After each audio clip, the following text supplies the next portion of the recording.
CMR shopping mall Dasara ధమాకా offers అద్భుతమైన offers తో పాటు అబ్బురుపరిచే స్పాట్ గిఫ్ట్స్ 31st అండ్ మమ్ నేను అండ్ మా చెల్లి. సో 4 మెంబర్స్ క్యూట్ ఫ్యామిలీ అంత వైజాగ్. డాడీ అంత డిపార్ట్మెంట్ అంత వైజాగ్. ట్రాన్స్ఫర్స్ ఏం లేవు. అసలు ఎంత హ్యాపీయెస్ట్ థింగ్ కావాలి. చాలా మంచిగా ఎలాంటి ట్రాన్స్ఫర్స్ లేకుండా.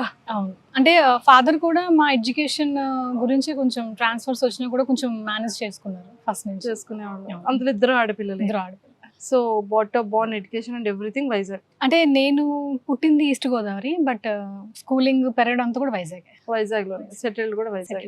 సో మ్యారేజ్ కాబోయే అబ్బాయిది కూడా వైజాగేనా? ఇంకా అదేం తెలియదు. ఇంకా అదేం తెలియదు. ఓకే, బిజినెస్ కూడా వైజాగ్ లోనే స్టార్ట్ చేశారు. అవును కదా. సో యాక్చువల్ గా పోలీస్ బ్యాక్గ్రౌండ్ ఉన్న ఏ డాటర్ అయినా నా కూతుర్ని ఐఏఎస్ చేయాలో, ఐపీఎస్ చేయాలో, లేకపోతే ఏ డిపార్ట్మెంట్ లోనో చేయాలని ఆలోచిస్తూ ఉంటారు. కానీ మిమ్మల్ని డాడీ ఇండస్ట్రీకి ఎలా పంపించారు, ఎలా ఒప్పించుకున్నారు మీరు? అంటే చిన్నప్పటి నుంచి చాలా ఇష్టం ఉండేది నాకు సినిమా ఫీల్డ్.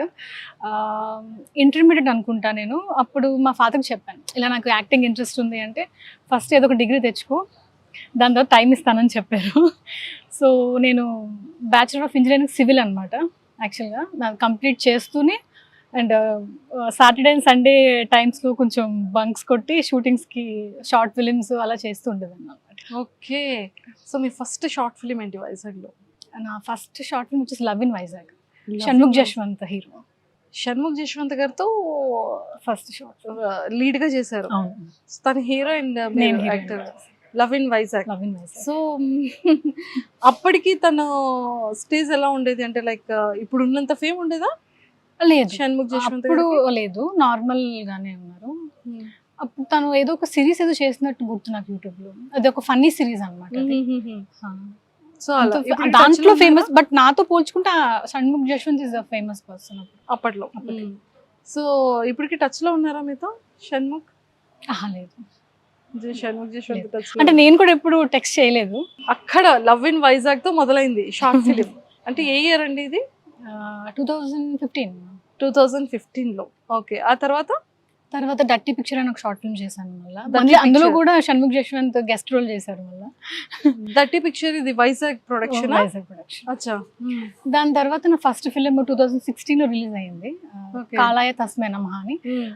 ఎగ్జాక్ట్ గా పవన్ కళ్యాణ్ గారి బర్త్డే రోజు రిలీజ్ చేశాను, September 2nd. ఏంటి పవన్ కళ్యాణ్ బర్త్డే గారు అంటే? ఐ థింక్ పవన్ కళ్యాణ్ గారి ఫ్యాన్. సో పవన్ కళ్యాణ్ గారు అంటే చాలా ఇష్టం. ఎందుకు ఇష్టం పవన్ కళ్యాణ్ గారు అంటే? చాలా మ్యాన్లీగా అనిపిస్తారు నాకు ఫస్ట్ థింగ్. అండ్ నాకు పవన్ కళ్యాణ్ గారు అండ్ ప్రభాస్ గారు అంటే చాలా ఇష్టం. ఫస్ట్ డే ఫిలిం రిలీజ్ చేసే టైంలో వెళ్తూ ఉంటారా? మాక్సిమం ట్రై చేస్తాను నేను, బట్ అవ్వకపోతే సెకండ్ డే లేదు థర్డ్ డే. ఎందుకంటే క్రౌడ్ అంత ఉంటుంది థియేటర్స్లో, అది తట్టుకోవడం చాలా కష్టంగా ఉందన్నమాట. ఓకే, సో తర్వాత బ్యాక్ టు బ్యాక్ ఎన్ని ఫిలిమ్స్ చేశారు? నేను 5 ఫిల్మ్స్ చేస్తున్నాను ఇప్పటికి హీరోయిన్ గా తెలుగులో. 3 ఫిల్మ్స్ వచ్చేసి హోమ్ ప్రొడక్షన్, ఓన్ గా ప్రొడక్షన్. అండ్ 2 ఫిల్మ్స్ వచ్చేసి అవుట్ సైడ్ ఫిల్మ్స్ అనమాట. అందులో నేను చేసింది మాంగళ్యం ఫిలిం అనేది నాకు బాగా పేరు వచ్చింది. ఇప్పటికీ అందరూ నన్ను శ్రీదేవి అని పిలుస్తుంటారు. బండి సరోజ్ గారి డైరెక్షన్. అసలు బండి సరోజ్ గారిది డిఫరెంట్ ఉంటుంది.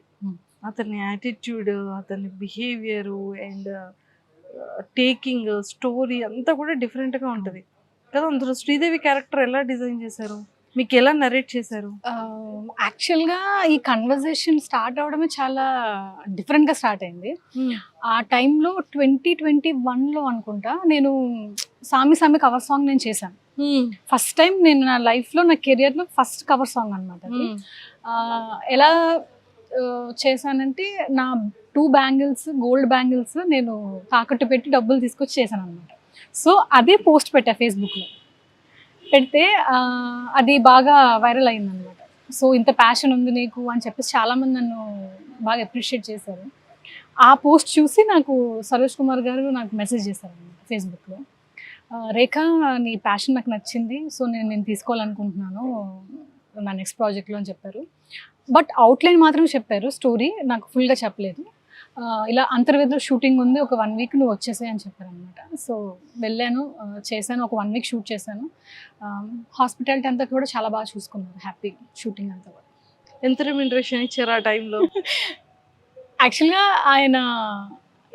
ఆయన ఎవరికి రెమ్యునరేషన్ ఇవ్వరు సినిమాల్లో. అదేంటి? మేబీ నేనే ఫస్ట్ పర్సన్ అనుకుంటా రెమ్యునరేషన్ ఇచ్చారు నాకు. ఎందుకంటే మీ 2 చేతుల గాజులు అమ్మి మీరు చేసినందుకు ఆ డెడికేషన్ నచ్చి ఇచ్చుంటారు.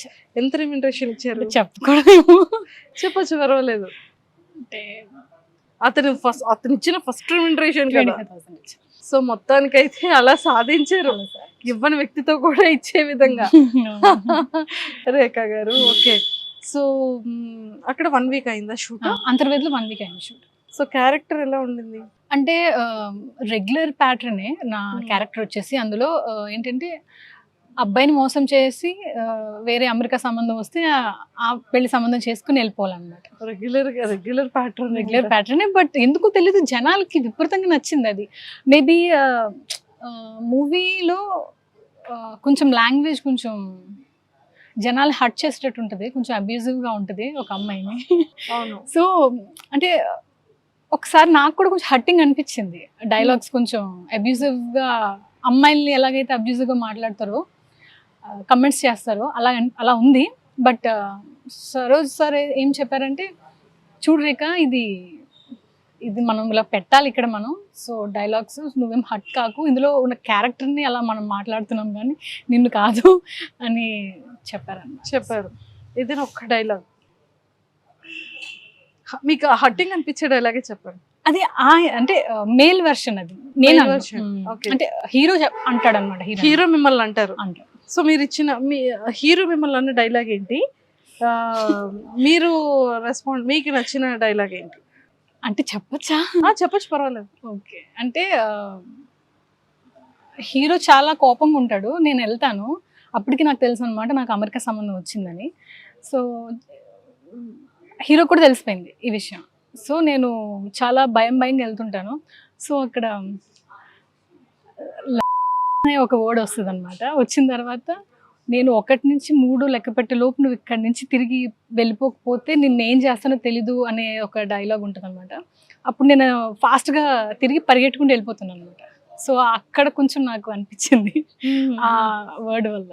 సో మరి అలాగా అమెరికా సంబంధం వచ్చిందని చెప్పి లవ్ చేసి అబ్బాయిలను అలా వదిలేసి వెళ్ళిపోవడం, మోసం చేయడం తప్పే కదా రేఖా గారు? అంటే అది నేను యాక్టింగ్ చేయాలి కదా, తప్పండి. కానీ రియల్ గా కొన్ని ఇన్సిడెంట్స్ అలా జరుగుతున్నాయి కదా. రియల్ గా చాలా జరుగుతున్నాయి. టు బి ఫ్రాంక్, పెళ్ళి అయిన తర్వాత కూడా జరుగుతున్నాయి. ఇప్పుడు పెళ్ళి అయిన తర్వాత కూడా జరుగుతున్నాయి. మీరు అడిగారు ఈ సీన్ ఎందుకు మీరు పెట్టారు? లేదు, అసలు నేను ఎప్పుడు ఏ డైరెక్టర్ కూడా క్వశ్చన్స్ చేయలేదండి. ఫస్ట్ వాళ్ళు స్టోరీ చెప్పినప్పుడు ఓకే నాకు యాక్టింగ్కి స్కోప్ ఉందా, లేకపోతే ఓన్లీ పాటలకి, లేకపోతే ఓన్లీ గ్లామర్కి యూస్ చేస్తున్నారా అనేది ఒకటి చూసుకుంటాను. ఓకే నాకు యాక్టింగ్ స్కోప్ ఉంది, నేను యాక్ట్రెస్గా నేను నిరూపించుకోగలను అనే థాట్లో నేను సెలెక్ట్ చేసుకుంటుంటాను అనమాట. సూపర్. సో క్యారెక్టర్స్ అన్ని అలానే చూస్ చేసుకున్నారు. And for more videos, Please subscribe to iDream. Please subscribe to iDream. Please subscribe iDream. And please subscribe to iDream. For more videos, subscribe to iDream. please like, share and subscribe to the channel. Congratulations, iDream. Subscribe to iDream. Subscribe to iDream.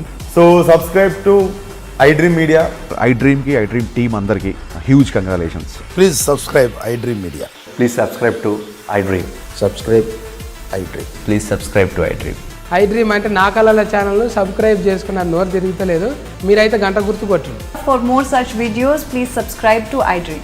Subscribe to iDream. Please subscribe to iDream. Please subscribe iDream Media. Please do subscribe to iDream. Please subscribe to iDream Media. For best entertainment and information, please subscribe iDream. And don't forget to subscribe to iDream.